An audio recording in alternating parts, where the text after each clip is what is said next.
Well, it's the old guy on his bike again. Didn't have a lot of riding to talk about, so I thought I'd talk a little bit about some of the things we've done for the bike, and then a little bit about some riding gear. Somebody asked me about that.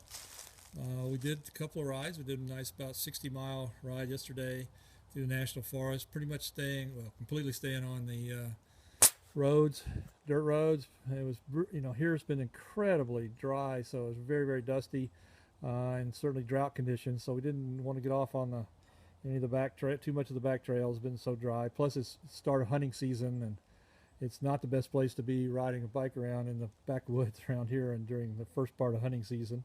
So, but we had a great ride, about 60 miles, and then of course, a couple weeks ago we had that one up in North Alabama, the Talladega, which was just a really, really fun, but also really dusty then too. This drought condition is really a mess here.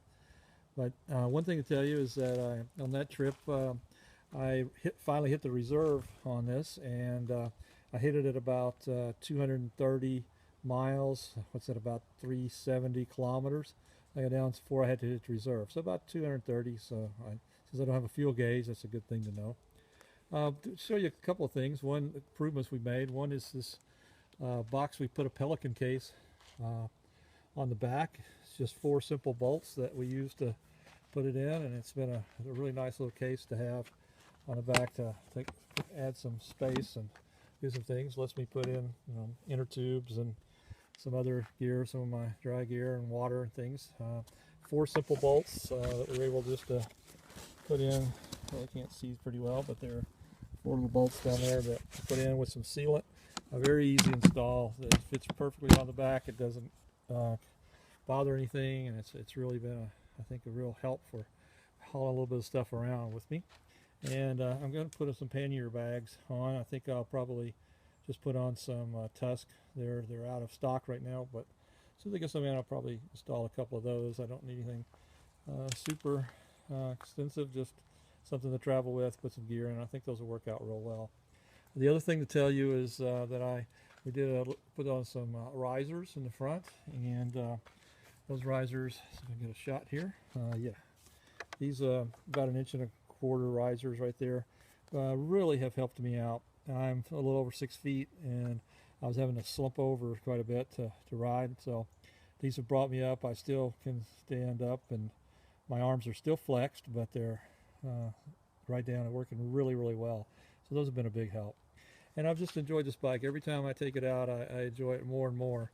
I just really like it. I got my buddy's 1200 BMW that I go with, and I do a pretty good job of keeping up with them. So that's kind of nice. And I'm not stupid enough to claim this is even close to that beautiful bike of his, that 1200, but it has all the different things on it, such as it's got traction controls and all sorts of adjustments. It's a fantastic bike. But at least for basic riding, I've been able to keep up, and for me, it's been a pretty good bike. So I love it more and more each time. In fact, it's making a daily driver out of it quite a bit more than I thought it would. Although this is my primary daily driver over here, this ugly old thing, but gets me back and forth to work. But this one turns out to be a nice one to take too. So people ask me about some of my gear, and I said, well, okay, here's what an old guy has. I have a conglomeration of stuff that I've tried. One thing that I really do like are these Draco pants. These happen to be just the black ones. We can get them, I think, in denim or anything else. But these guys have Kevlar inside, and all lined down through the legs and Kevlar through the rear end. And those are the ones I wear anytime I'm on the road. They're just great uh, pants to have. Will protect you if anything. Hopefully you can skid for a little ways with those on. I'll wear those anytime I'm not going out and doing some real heavy dirt work. Those are my favorite pants. I also have some KLM undies that I wear that are padded. These are really nice. Have protected me several times from getting hip spurs and all sorts of things going on. Those have worked out real well. Primary riding pants are also KLMs, and they're these guys here.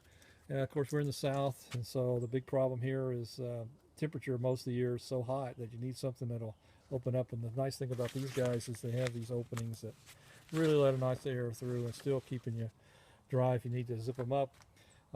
They don't have much padding, so of course I wear knee pads underneath them and things when I have them, but they're very comfortable. I think these are the Denali brand or some version or something. They're not the super, but they're been really, really good pants for me. And then my primary riding jacket is this Olympia, sorry, Motorsports. Really like it. It's been a comfortable jacket. It's got a nice lining in the inside, so in the winter it's perfectly warm. Has some nice padding in the back and along the shoulders, so it provides some protection. A little disappointed with some of the work on it. This has just happened recently. It just kind of came loose. Not due to a fall or anything else. Just I think just wear and tear. And it's only about a year and a half, a little old, so I may have to send it back. I've got a couple of spots over here that I actually tore, but falling or doing something. But anyway, other than that, it's been a great jacket. It's perfectly waterproof, and I found it to be very, very comfortable. And when of course, it's so hot here, one of the things I've tried to do is have a jacket that, or something that would protect me, that I didn't have to wear this big jacket all the time. Tried a couple of things. One is this weird looking unit over here, this armadillo unit. It's not a very expensive unit, but it's this vest unit that I tried out just to see if I even like these sorts of things. And this one worked pretty well. It was okay with me. I was very comfortable. Certainly was a lot cooler than anything else. Big problem with it has been it has really no good rib protection. It certainly has no shoulder protection much at all, and has no rib protection. My ribs are what get banged up. I do tend to fall. I'm not proud of it, but I do fall over quite a bit. And in fact, one of my falls somebody said was spectacular, I think is the way they described it. And when I sort of looked up from the ground, or somebody over me, the first person there, and said, "Don't worry, I'm a medic." I'm like, whoa, that doesn't make me feel very good. But unfortunately, it wasn't hurting very bad. But it's certainly not for need a medic. But these don't protect my ribs so much, so I tried to find something else, and I came up with this big monster here. It's a full shirt, and it does have some decent rib protection. So if you look at this, it's got sort of shoulder, it's got built-in elbow protection, and then it's got some pretty decent wraparound protection around the ribs. And again, it's not too expensive, but it's very good for airflow. I really like it. You see it's a bit dirty from wearing it out in the dust. And so I'm going to try that out, and if I really like it, I'll see if I can't find a better model that's a little better built. But for right now, that's my test kit on those. And then the last of my pieces of equipment, of course, are helmets. I like a modular helmet, and even for riding off-road. And this is just a sheerly modular helmet. There's one that I could find that fit my big fat head, which was important. And I really like it. It's pop it up, the shield up enough in the summer that you get good airflow.